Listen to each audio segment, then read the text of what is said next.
Empire.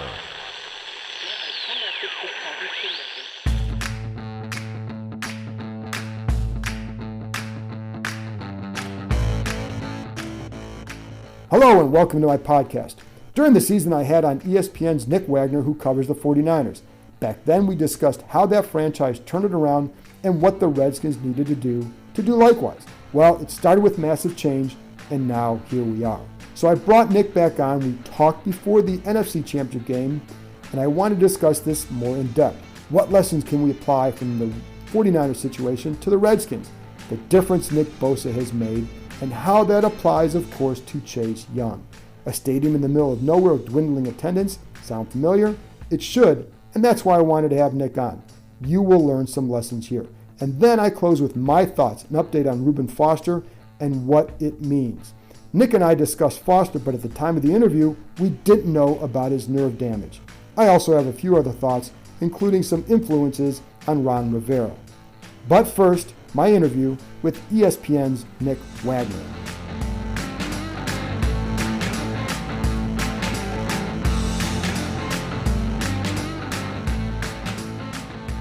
Now I'm joined by ESPN's Nick Wagoner, covers the San Francisco 49ers. As of this taping, we don't know yet if they're going to the Super Bowl. So when you're listening to it, you'll already know this conversation has nothing to do with that. So we're going to move forward anyways. And Nick, you are a return guest, so I'm guessing this is a big-time privilege for you.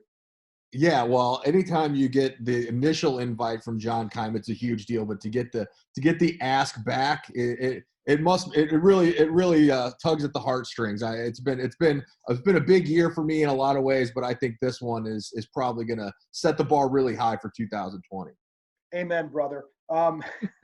So the reason why I wanted to have Nick back on, because Nick and I had this conversation back when the 49ers played the Redskins, and it was about how Nick has covered two teams that have turned their stuff around, the Rams and the 49ers.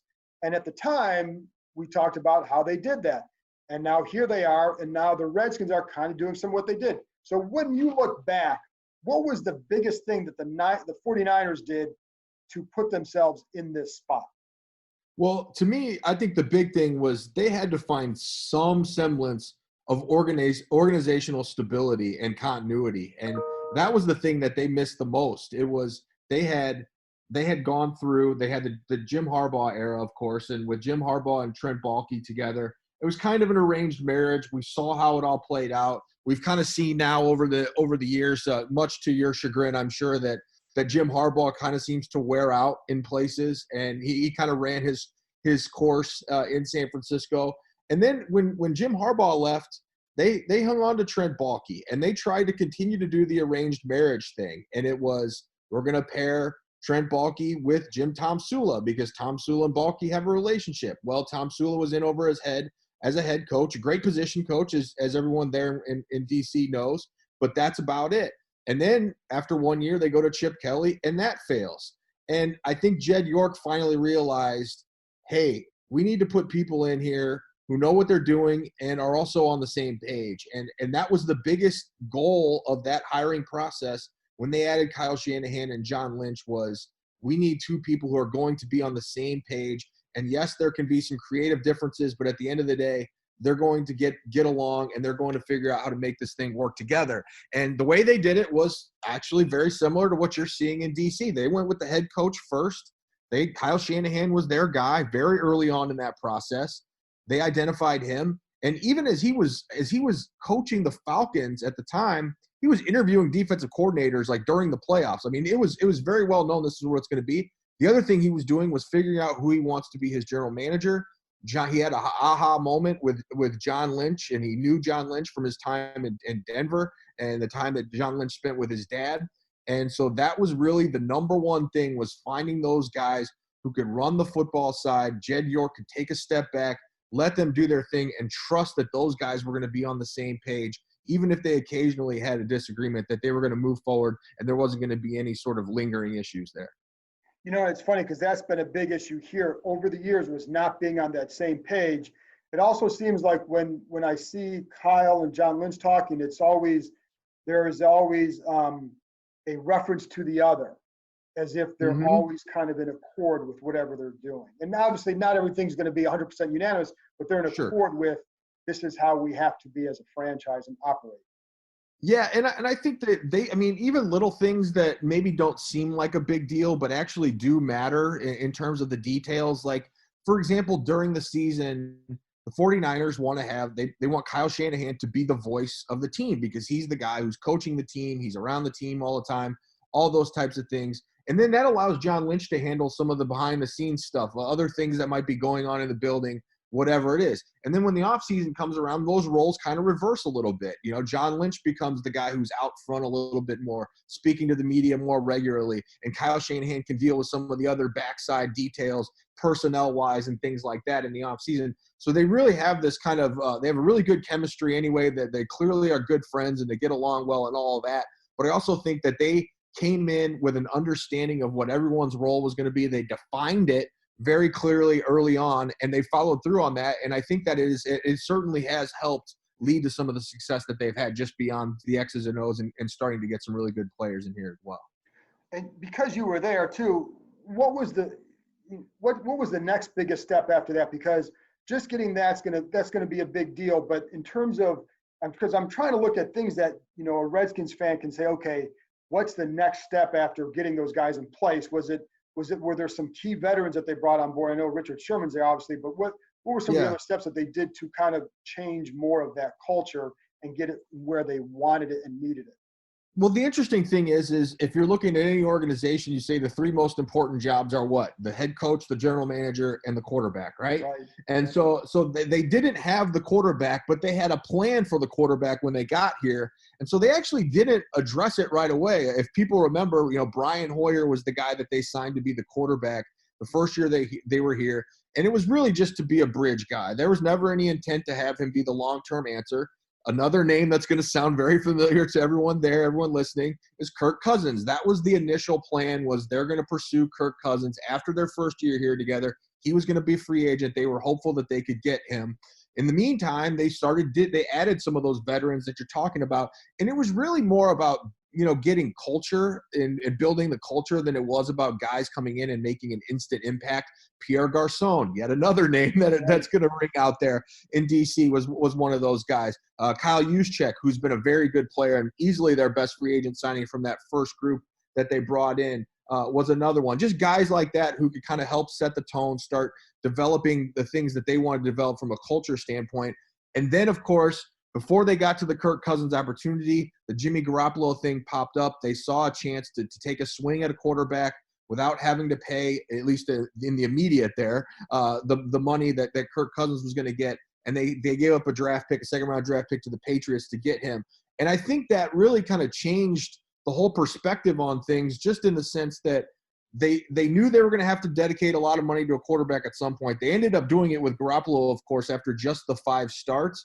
But I think they also felt like they didn't necessarily know what they had with Garoppolo, but I think they also believed they had a little bit higher ceiling with him than they might have with Cousins. And when they already got a chance to see what it looked like with him in place, it helped them put the other pieces of the puzzle around him moving forward a little bit different than it would have been if you had just grabbed Cousins as a free agent and then said, okay, now what do we do after this?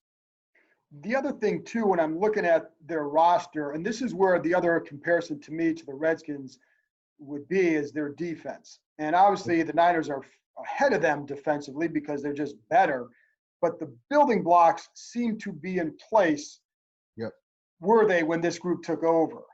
At least partially. Yeah, no question. I mean, and it's I think it was the old Bill Parcells thing. The most important people on a football field are the quarterback and the people who knock the quarterback down. And that's certainly a philosophy that John and Kyle believe in strongly here. And you saw them double down on that, because Trent Baalke, for all his foibles and faults in his time here, he had a couple of good picks there towards the end, especially DeForest Buckner, who I think was easily probably the best player on the team when Kyle and John arrived, certainly on the defensive side of the ball. And then Eric Armstead, who was a guy who had showed a lot of promise. He was a first-round pick the year before Buckner, but hadn't really had a chance to live up to it because of injuries and some other things that kind of derailed him. But when they got here, the Niners, Kyle and John didn't say this is enough. This is it. We're going to keep doubling down on this. And so they used a very high draft pick on Solomon Thomas, which hasn't necessarily panned out. He's a serviceable player, but probably not much more than that. But they knew going into this past off season, the biggest thing they needed was to really supercharge their pass rush, particularly on the edges. They felt really good with the two big guys from Oregon and Buckner and Armstead, but they needed that speed edge rush, and they needed to get to multiply, not just get one guy, but get two. So what they do, they traded a second-round pick again. This time it was for D Ford. He became their speed rusher off the edge. Then they get Nick Bosa with the number 2 pick, which a lot of people would say, they kind of lucked into that because that was a team that was 4-12 in 2018. That was better than 4-12, but they lost their quarterback. And so that was a team that probably was 8-8 if Jimmy Garoppolo had stayed healthy in 2018. Instead, they're kind of playing with house money in some sense. And while they would have preferred in some ways that Garoppolo would have got those reps and got those chances to develop, well, they got a nice consolation prize instead because they got Nick Bosa. And so now you have those two edge rushers in Ford and Bosa who just complement each other so well with the speed of Ford and then the technique and the power of Bosa. It's like a muscle car and a Ferrari, as it's been is the analogy that's been drawn inside that locker room. And if you turn on the tape, it shows why. And that was the thing that they doubled down on it. And it's become the backbone of the entire team. Everything they do in a lot of ways spins off of what that defensive line is capable of doing from week to week.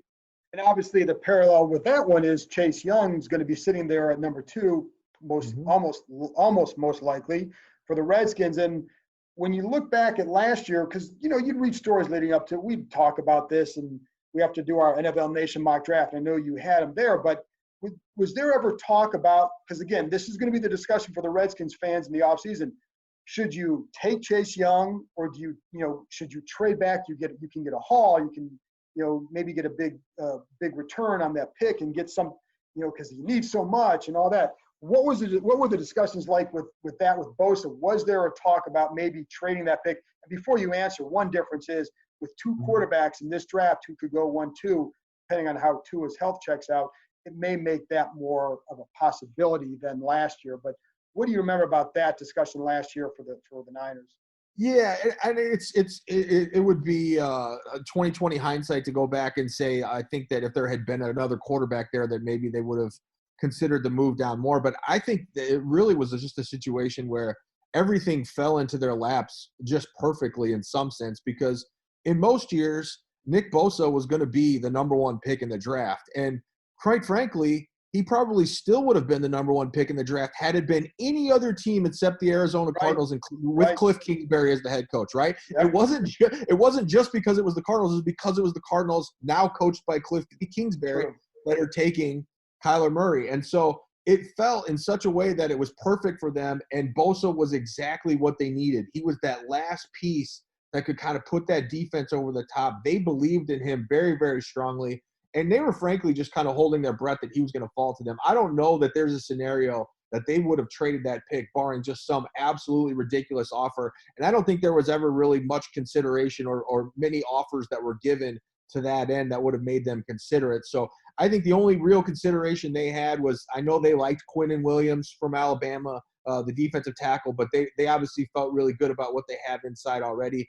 I don't really think there was too much of a discussion on whether to take Bosa or not. I think he was their guy, and they knew what they were getting pretty quickly. And again, to bring it home and kind of relate it back to what Redskins fans are thinking about right now is, if you're looking at the draft and you're saying what are the positions that you need difference makers at the most, quarterback and the guys who knock quarterbacks down. And it can be very, very difficult to find those guys because a lot of those guys hit in the early rounds. If you look at that 2011 draft, there's so many pass rushers in that draft that turned out really good, but there's also been busts over the years too that go really high. And so if you got a guy who you feel like is a blue chip prospect and you think he is going to be potentially even a Hall of Fame type of talent, passing on him, particularly at that position, other than quarterback, I think is a dangerous move.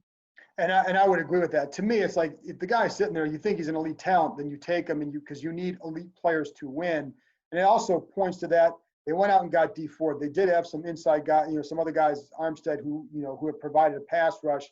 whereas the Redskins have Montez Sweat, they have Ryan Kerrigan, and they have inside guys. But again, they didn't also bat an eye because I think they had taken 3 defensive players out of 4 years and still went after Bosa in that year. And I know some of those weren't their guys, but the point is they did go defensive heavy, and that certainly has seemed to key a lot of that, and the run game has keyed their resurgence. No question. And if you'd asked me in August or July, what's the biggest question facing the 49ers going into the 2019 season, the answer would have been the secondary. I wrote about it many times. I wasn't the only one, but other than Richard Sherman, who was still coming back, he was going to be a year removed from that Achilles injury, had played pretty well in 2018, not quite to his normal level, but he was the one guy you felt pretty good about. But they had questions at the 2 safety spots, certainly at the other corner spot. They felt pretty good about their nickel, but everything came together when they got that pass rush because it made everybody's life so much more difficult, or so much easier, I should say, on the back end. And there were so many times this year where you would see the pass rush was getting home so quickly. Quarterbacks were just firing the ball kind of aimlessly. And the Niners, who last year, this is the craziest stat, people may forget about it, in 2018, they set a league record for futility in takeaways. I think they had 7 takeaways the entire season and only 1 interception. They passed those numbers within like 3 weeks this year, and a lot of it was interceptions, but a lot of that was coming because the pass rush was getting home and was forcing quarterbacks to get rid of the ball quicker than they wanted. So it really is one of those things where everything, you talk about it being a passing league, and some teams maybe now want to spend more resources on their secondary as opposed to the defensive line, but if you really bolster and you supercharge your pass rush to that point, there is a trickle-down effect that is undeniable, and I think the Niners are a prime example of that. Yeah, and like I said, that's where, like I said, it's going to be a big discussion. It's going to be a discussion, whether it's a big one or not. I mean, I'm all for taking that guy. And the other guy I wanted to ask you about, too, because you've got experience with him, covering him, is Reuben Foster. And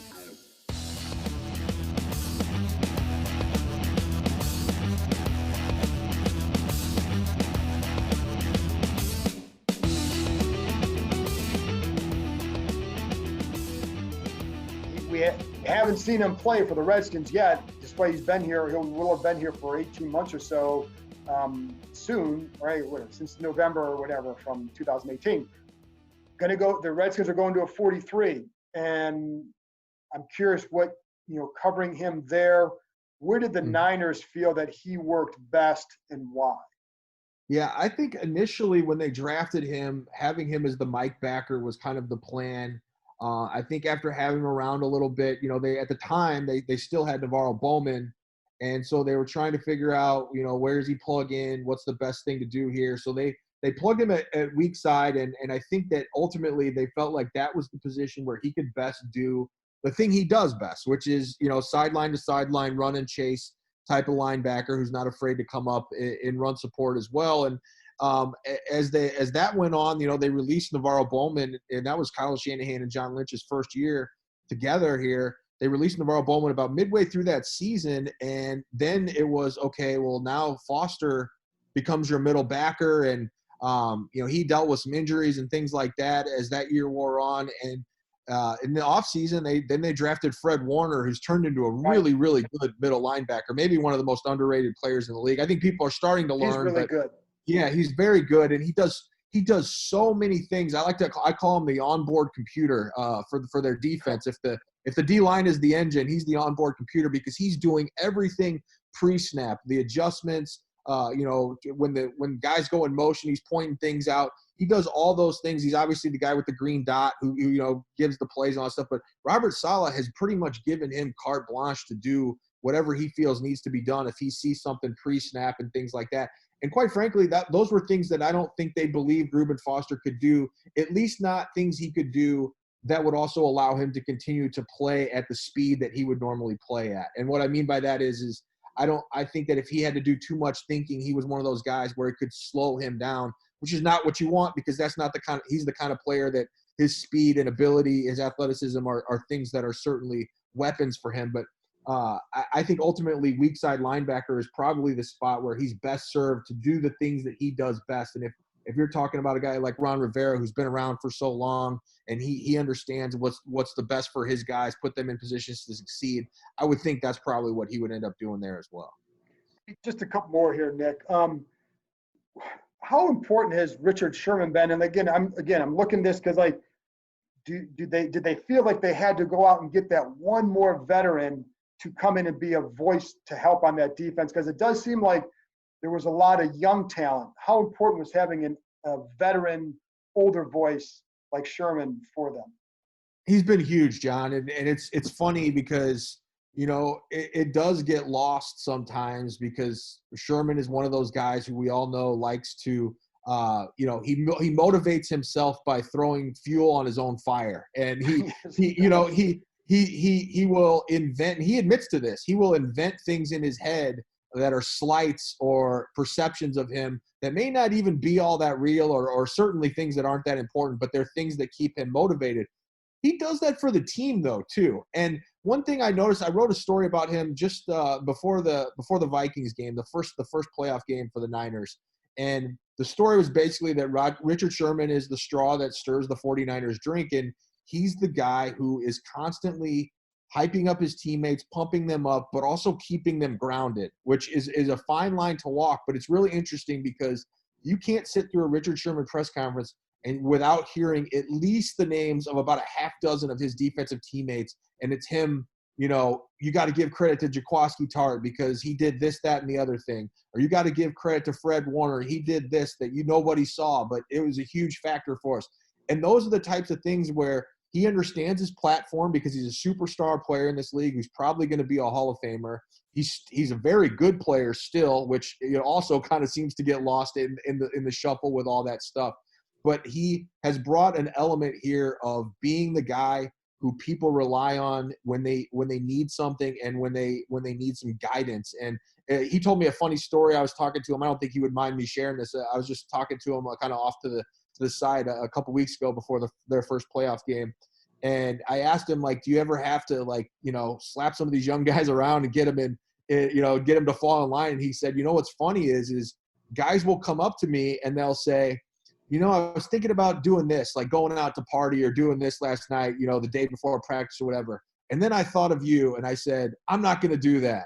And so guys are like actively scared of disappointing Richard Sherman, which I think is it speaks to kind of the level of trust and leadership that he's brought to the locker room beyond just being a really good football player.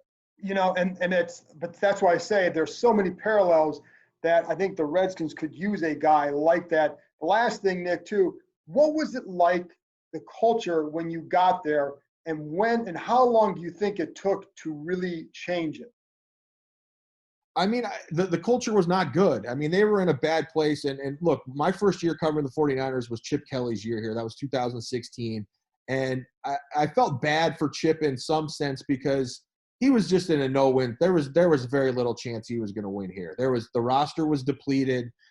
He and Trent Baalke were clearly not on the same page. They were on their third coach in as many years, and so things were really kind of falling apart. And Joe Staley is a good example. He's been kind of one of the bedrocks of this franchise for a long time, and he reached a point where he almost retired after Chip Kelly got fired because he didn't know what the direction of the organization was going to be. And it was pretty bad. When they hired Kyle Shanahan and John Lynch, and you and I talked, and you can vouch for me on this, you and I talked at the time. I think I called you right after we knew it was going to be Kyle, just to kind of pick your brain about, what you knew about him and all that kind of stuff. I got a sense, unlike any sense I had in my 16 years covering the league. And as you know, I've covered some really bad teams. I covered a lot of bad teams with the Rams. I knew instantly that Kyle Shanahan was going to be the kind of guy who, from an X's and O's standpoint, was going to be a massive upgrade over what they'd had previously. But the question was, how is he? What kind of culture is he going to build? And it was evident really quick, John. I mean, really, really quick what he was trying to do. And he and John Lynch made it a point to, let's embrace our history. Let's bring back Jerry Rice and Steve Young and Joe Montana and open the doors to all the alumni. And you started seeing those guys come around. Within 2 weeks, Steve Young and Jerry Rice were speaking to the team in the first training camp under Shanahan. And then just some of the stuff that they do in terms of like keeping things loose, making sure they have fun. Kyle Shanahan, still a young guy. I mean, a lot of those players really relate to him on a number of levels. I mean, Emmanuel Sanders, when he got here in a trade midseason, the first thing he mentioned was, How could you not love Kyle Shanahan? The guy wears Yeezys, like that, like just like stuff like that resonates. And it's not fake. It's just Kyle Shanahan likes hip hop. Kyle Shanahan likes Yeezys. Those are things that players can relate to that help them. But then the key is when they go into the meeting room on an X's and O's level, he's a level above everybody else. And every player in that room knows that if they just do what they're told, he's going to put them in a position to have success. And if you're in a position to have success and then you have it, guess what happens? You get paid and you probably win on top of it. So I think it was very quick, the culture change that Kyle Shanahan and John Lynch brought here. And I think now you're kind of seeing it all come home to roost now that they've been able to improve the roster to the point where they can compete. Yeah, and just for Redskins fans listening, this is not about Kyle Shanahan leaving the Redskins. They made this mistake. It's about the lessons the Redskins can learn from the 49ers from what they did out there. Because, Nick, as you might know, there are a lot that stuff gets brought up a lot. And I don't blame Redskins fans don't want to hear that. But I've been more curious about how they did things and the things that can be lessons that can be applied here. And then, because, just like here, for a couple of years there, people weren't going to those games out there. And, it's just I remember when we went out there a couple of years ago, like, it wasn't close to a full stadium. It was an iconic franchise that had fallen. No question. And I think, you and I talked about this when I was out there. Well, I guess that was October, that rainy weekend in October, when we did this podcast the previous time. And you and I talked about what are some of the traits that have to be fixed for bad organizations to turn things around or bad teams to turn things around.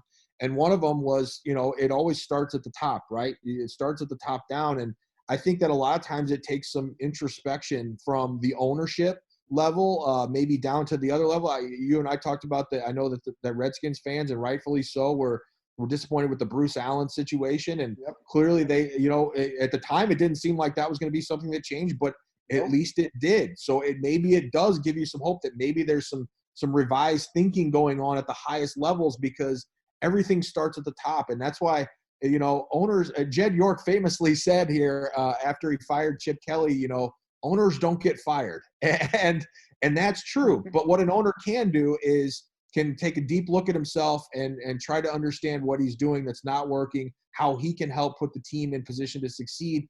And to credit Jed York in this case, he did that. He realized that he needed a coach and a general manager who were going to be on the same page, who could lead the football operation with an iron fist, but also in a way that gives them an opportunity to get back to the ways they had success. And if that happens, then it can all trickle down and it can turn around. And the funny thing too, John, is I always hear people say about the 49ers that I can't believe this 1 year turnaround is unbelievable. Keep in mind, this has not been a 1 year turnaround. Right, this has been years in the making. Even under Kyle Shanahan and John Lynch, it didn't happen in 1 year. It took until year 3, which I think ultimately was probably the year they targeted initially anyway. They got a couple of boosts along the way. Certainly having the number 2 pick and getting Nick Bosa was one of those things. But it does take a little bit of patience, and I know that can be frustrating. But it also, I think, probably for long-suffering fans, makes it a little sweeter on the other end if you come out on the right side of it.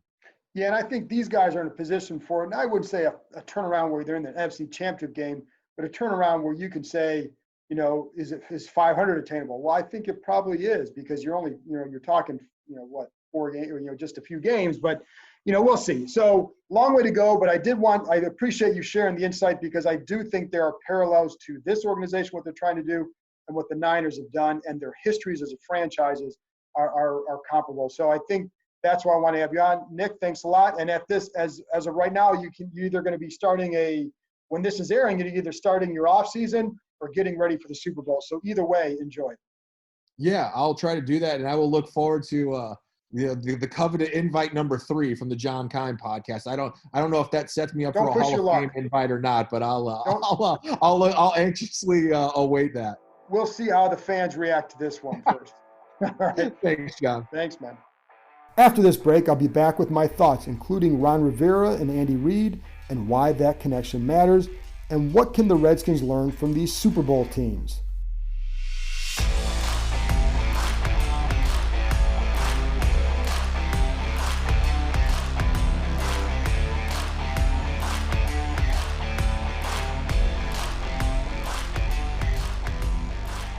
Okay, now it's time for my thoughts, so let's get to it. Let's start with Reuben Foster. On Sunday, the NFL Network reported that Foster had sustained nerve damage in his left foot after tearing multiple ligaments in his left knee last spring. As you might recall, he tore his ACL, LCL, and MCL on the first day of OTA work last May. Foster's agent told the NFL Network that he's getting feeling back in his toes, the underside of his foot, and the side of his foot. That left him optimistic about an eventual return for Foster, although there was no timetable on this. His agent told the network that Foster couldn't feel his toes for the last few months. I was asked a few times, of course, on social media about this, and I think the assumption was that many knew about this, and I can tell you they did not. I did not. I don't think any other reporters knew, but that's just my sense and not anything factual. I will say we saw him a handful of times, and Foster didn't seem to have any issues walking, so there was no reason to think that there was some major issue with his foot. And I'm not saying there wasn't, I'm just saying that's why it wasn't really detectable just from our point of view. I did request interviews with him on a handful of occasions. All were obviously denied. There were so many issues going on with the Redskins this season that Reuben Foster's future and his situation was not exactly on the radar. I did talk to someone recently about him. They were optimistic about what they saw from him. They liked the fact that Ryan Anderson was still strongly with him and that he was the key figure to getting Foster, kind of keeping him on the right path. I did ask someone from the team about all this nerve damage. They didn't even know about it. So I don't know how widespread the knowledge was within the building. And I'm sure there were definitely people who knew because there was their jobs to know. But the point is, not everyone there knew the severity of the situation. Also, those who did know, well, there was no way they're going to let that information leak out. You could get in really big trouble because of HIPAA laws. And then I think this is such a sensitive situation that you really have to be careful. And that the Redskins, I will say, teams are really good at protecting information when they really want to, and when there's a united front. It's that united front that always has gotten them in the past. The reason stuff has leaked out in the past is because there wasn't a united front. In this case, there clearly was. But again, it's such a sensitive topic here. And regardless, the Redskins will prepare as if they won't have Foster. That's the only way they can go. Just like last offseason, they had to prepare as if they would never have Alex Smith again. So look for them to pursue someone this offseason to fill that inside linebacker's role, and whether it's through free agency or the draft. And really, I think, I'll get to this in a minute on Foster, but one name to watch here is A.J. Klein. He was a backup to Luke Kuechly in Carolina and nearly signed here a couple years ago before joining the New Orleans Saints. Technically, he has 1 year left in his deal, but my understanding is that it's more or less a phantom year, so he's going to end up being free. He could always stay with New Orleans. I have no clue if the Redskins are even interested in him. This is my own piecing things together and not anything I'm getting from them by any means. But he could fill what they need, and again, he has a history with Rivera. He doesn't have it with Jack Del Rio, but he does have it with Rivera. I'm not sure where they would have even played Foster, and that's kind of was part of the discussion with Nick that I had. Rivera, my understanding, wants his middle linebackers to call signals and handle those duties. As Nick Wagoner mentioned, that's not exactly a strength of Foster's, or hasn't been in the past. They want him to play. If you want a guy like that to play fast, you kind of have to make sure that you're putting him in position to do so. Another thought, when Jack Del Rio was the coach of the Raiders, he started rookie 5th-round pick Markel Lee in 2017. The point is, he wasn't afraid to put a rookie in there, so you could see someone maybe coming from out of the draft who could fill those roles. Or maybe they put Cole Holcomb there. I think they're still trying to figure out what they're going to do. Getting back to Foster, I don't know what the future holds for him, but he was always a guy I would be afraid to count on just because of all the multiple things he has going on, whether it's on the field or off. As they say, availability is the best ability, and he just hasn't been available for a multitude of reasons. But at this point, when you're talking about nerve damage, all you really want to do is regain the ability to have a normal life. I look at Kyshawn Jarrett. He still doesn't have that with his right arm from the nerve damage that he suffered at the end of the 2015 season. Jarrett has carved out a good life for himself. I think it's because of his mindset, etc., etc. and we don't know where this is going to go with Foster. I know there's a long way to go, so we'll have to stay tuned. Number 2, Andy Reid. No, he does not coach the Redskins, but he does have an impact on them because of his relationship with Ron Rivera. Rivera was a linebackers coach under Reid from 1999 to 2003 and remains close to him. Considering Reid is in his second act as a head coach and that the two have a strong relationship, it would make a lot of sense if Rivera had reached out to him after being fired from Carolina. Talking to guys like Reid or even Joe Gibbs, among others, will shape how Rivera wants his second coaching stint to go. Any moves he makes will be framed under this advice, from removing the ping pong table to any eventual player moves. The time to do any moves like this is in the beginning. Once you start going down a road, you can't kind of then start taking things away. You take them away early and you let it build up back up. I think that's just a guess that's how this is going to go. And I think it's why Rivera was vocal about what he wanted to see in terms of approach and accountability from all his players. There are definitely some in the locker room who had better adhere or they will be gone. Rivera is intent on changing the culture in there, and that means being accountable, showing up on time for things, etc., etc. Reid had a more successful first run in Philly than Rivera had in Carolina. In fact, Reid only had 3 losing seasons out of 14 years with the Eagles. Rivera had 3 winning seasons in 8 full-time years with the Panthers. I do think, as I've said a number of times, Rivera is a good coach, and that was a good hire. In fact, those are the only losing seasons that Reid has had. If the Chiefs win the Super Bowl, he should be a Hall of Fame lock. Rivera isn't in that category as of now. But what I like is how it appears that Rivera has talked to many about what he must do to improve or how he can have a successful stint in his second go-round. This matters to him, and I do believe he's a grinder. The Redskins have needed a coach like that for a while. It leads to greater attention to detail, greater urgency, and also, I think, more discipline. I don't know if he's going to succeed, but that approach is the right one, and it's a good start. Seeking information from guys like Reid or Joe Gibbs is very wise. Reid is someone who constantly tries to update himself and seeks information from all over the place. Guys like that succeed. He is a good model for Rivera to emulate. Number 3, it's interesting looking at the Super Bowl teams and trying to deduce what wins in the NFL. I kind of get tired of the you have to run the ball to win types who only look at stats to back up the notion why you must run all the time.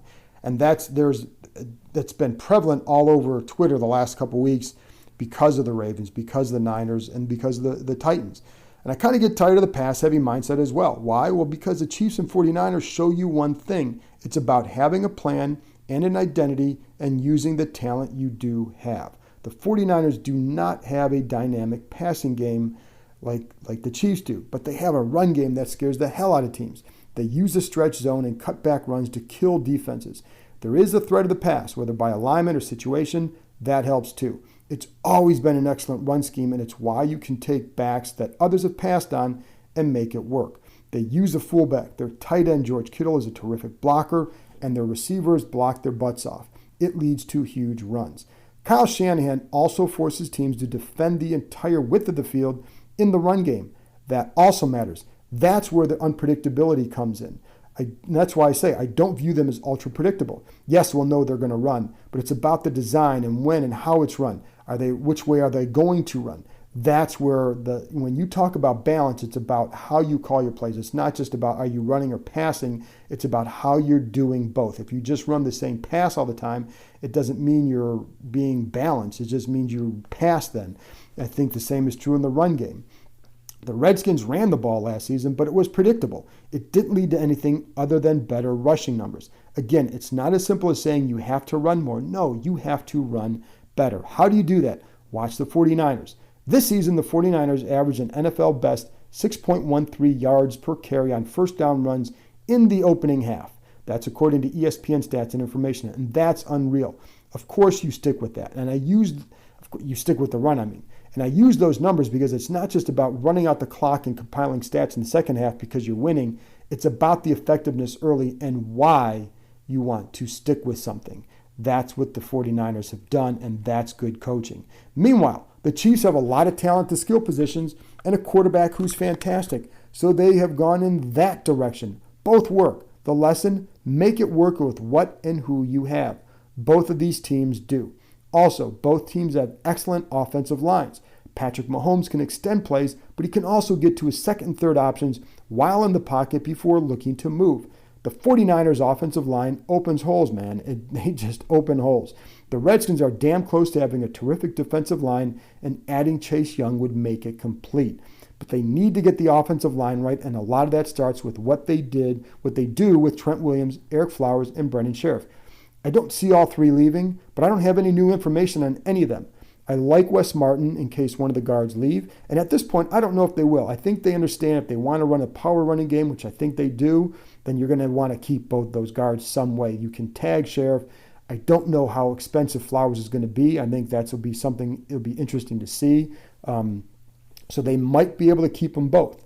I also think that Martin could end up competing at center with Chase Roulier, or simply being a solid backup for another year or two. And that would be a good thing for the Redskins because they haven't had good interior line depth. That's what makes teams good because, as we've seen, you're always going to need to tap into that depth along the front. The takeaway from both these teams in the Super Bowl is that you need to have a strong foundation, and both do. The Redskins need more weapons on offense, and we'll get into more of that later this offseason, but a quick turnaround relies on them getting it right up front first. It also comes back to this, going with what works for you and not just following whatever is the narrative of the day. There are many ways to win, but it starts with knowing who you are and who you want to be. Finally, and this follows what Nick and I discussed about turnarounds regarding the 49ers, but I saw that Al Galdi from the Team 980 discussed how the last four NFC champions won after basically a turnaround. They were all kind of surprise winners. The Falcons went from 4-12 to 6-10 to 8-8, and then the NFC Championship. The Eagles went from 2 straight 7-9 seasons to their title, and the Rams had 10 straight losing seasons, followed by an 11-5 and 13-3 record and an NFC Championship. And then here come the 49ers. They won more games this year than the past 3 years combined, which I think is just an amazing stat. It just shows, though, it can be done. It takes more than just change, but in each case, that's what it stemmed from. Quarterback play has a lot to do with it, but it's also about an organizational approach. You wouldn't make this leap to thinking the Redskins can get there next year, but they did take the first step toward it possibly happening. I never once felt in the last 6 years that it would happen without a lot of good fortune. It just wasn't a good organization. Is it right now? We'll see. There's a long way to go here, folks. We're only not even a month into this, but it's in better shape, and that's what needed to take place first. That's it for this week.